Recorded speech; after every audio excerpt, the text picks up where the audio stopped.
Во 2019-та економијата блескаше и листопанството беше во грч. Годината почна со пензиски скандал. Министерката Царовска откри дека 12.000 идни пензионери биле оштетени за 19 милиони евра. Имаше пријава и до јавното обвинителство, но немаше одговорност. Тоа како министерка имам законска основа. Се што ќе детектирам да доставам до нив и тоа е она кое што го завршим како врска. Функционерите на Ангро си ги вработуваа најблиските. Секој нов ден излегуваше ново име на нечи сопруг, мајка, татко, сестра, шурнајка, кој се пикнал да работи во администрација. За функционерите немаше одговорност. Мојата сестра е доктор по науки, по правни науки, која има завршено надвор од државата, значи во Италија, и секој граѓанин има право да конкурира. Секој ден фрчеа и огласи за нови вработувања во јавниот сектор. На обвинувањата за партизираност, министерот Манчевски дури и се пожали. За 10 години ниту еден член на СДСМ не можел да се вработи во администрацијата.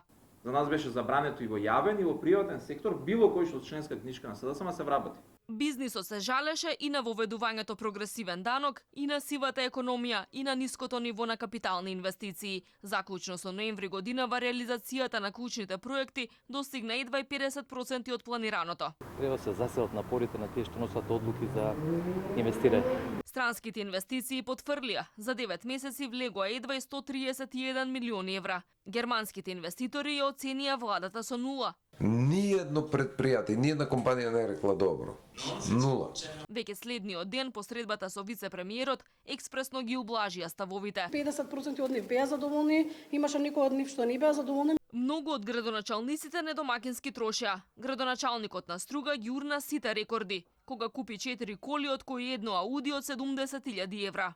Немојте еден обичен граѓанин денеска патува со кола од, да речеме, 50, 70, 100 и повеќе илјади евра. Оваа есен премиерот најави адхок зголемување на пензиите и до 900 денари, откако 3 години примањата на пензионерите речи си да стагнира. Заев се фалеше, но вице-премиерот Ангјушев го спушти на земја. Не може преку ноќ нашето општество да стане Швајцарија. Меѓународните институции го критикуваа високото ниво на јавен долг и минималната плата од 14.500 денари. Бараа растот да биде проследен со зголемена продуктивност. Тоа не се случи, но владата повторно предизборно го покачи минималецот. Пазарот ќе успее евентуалните затварања на овие помали компании кои работат не директно со клиентите, туку преку втора, трета рака земаат работа, и дека тие ќе се вработат во оние конфекции кои ќе обезбедат поголема продуктивност, подобри услови за работа, почитување на работнички права и ќе можат да ги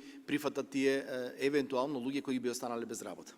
Денеска е последен ден кога граѓаните треба да легнат парите од поврат на 15% од ДДВ. Владата тврдеше дека ќе се враќаат 50 милиони евра годишно. Епилогот за 3 месеци е поврат на само 3 милиони евра. Сум сама што купувам ја толку да имам пари.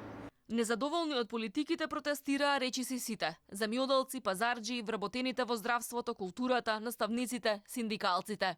Речи си да немаше министер кој немаше слаби резултати или не беше поврзан со некој скандал. Премиерот со месеци ја најавуваше метлата, за накрај единствениот изметен да биде првиот финансиер Тевдовски, творецот на прогресивното одоначување. Откако премиерот неуспешно се обиде да стане министер за финансии, накрај во кабинетот влезе Нина Ангеловска и го врати рамниот данок.